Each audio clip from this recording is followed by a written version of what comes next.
All right, so let's try another one here. We've got y, and then there's three prime symbols there, right? So we're looking for a third order derivative. Means we have to do this three times. It's going to turn into a long question. You know that as soon as you see three prime symbols. So let's get started. What we've got here, the top one, this is our f. This is our g. So the quotient rule is one we need. So right off the bat, let's figure out what f prime, g prime are. So f is going to be x plus 1. F prime would be just x. Or sorry, just 1. Right, because the derivative of that is equal to 1. Okay, and we've got g, just the original one, is going to be x minus 1. G prime is equal to, again, 1.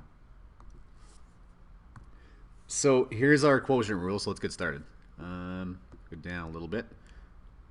Those in view. So I'm just going to start filling this in. So we'd say dy dx is equal to, so f prime was 1. G was x minus 1 minus f was x plus 1. G prime was 1. All over g squared. G squared was x minus 1 squared.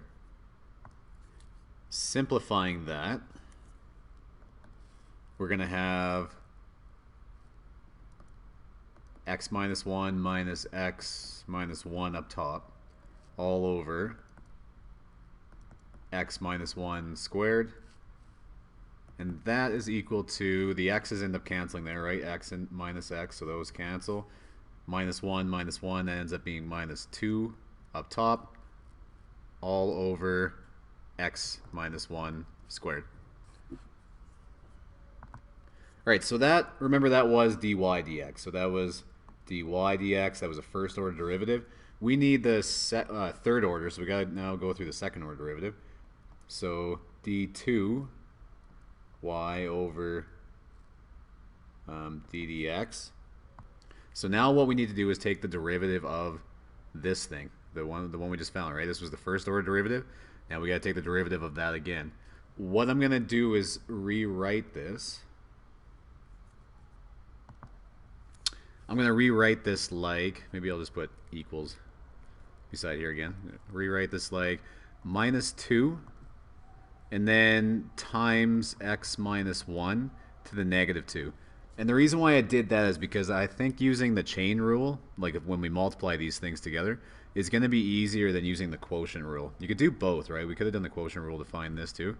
Yeah, but this is going to work out a lot better. So using this one, actually I shouldn't say that you could do that one either. I take that back, because if we look at this one, if we take the next derivative of this, we're going to get 0, right? So that I don't think that will end up working out if you use the quotient rule for that one too. All right, so we're going to rewrite that like that. So if we take the derivative, the next derivative of that, that's going to be equal to, well, remember the chain rule. I'm going to take the negative 2, I'm going to move it down front. So in total here, I've got negative 2, the original negative 2 that I had.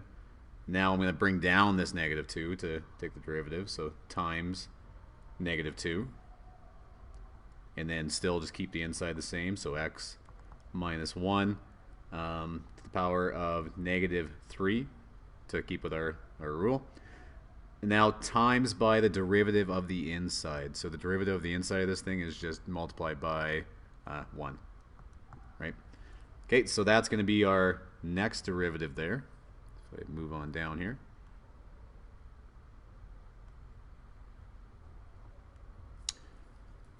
This would end up being equal to 4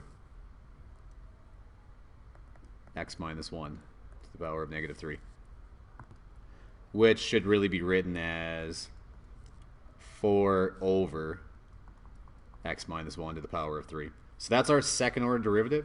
I called it, I'm just kind of changing up here. I probably shouldn't be changing up so much. D2y, just so you see all the different ways it might be written. It could also be written like y double prime. Same thing, right, as we're going down. So if I move on down, we got to take one more derivative. So what I'm going to do, again, I'm going to rewrite this as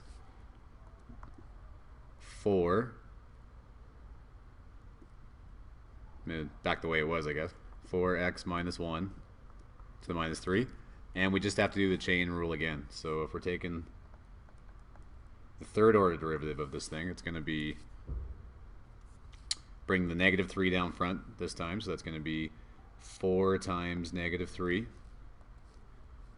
times the inside that we still had. So that doesn't change, right? X minus 1. And then to the power of negative 4 this time. And then multiplied by the derivative of the inside, which again is just 1. So if we clean this up, this is negative 12 over x minus 1 to the power of 4.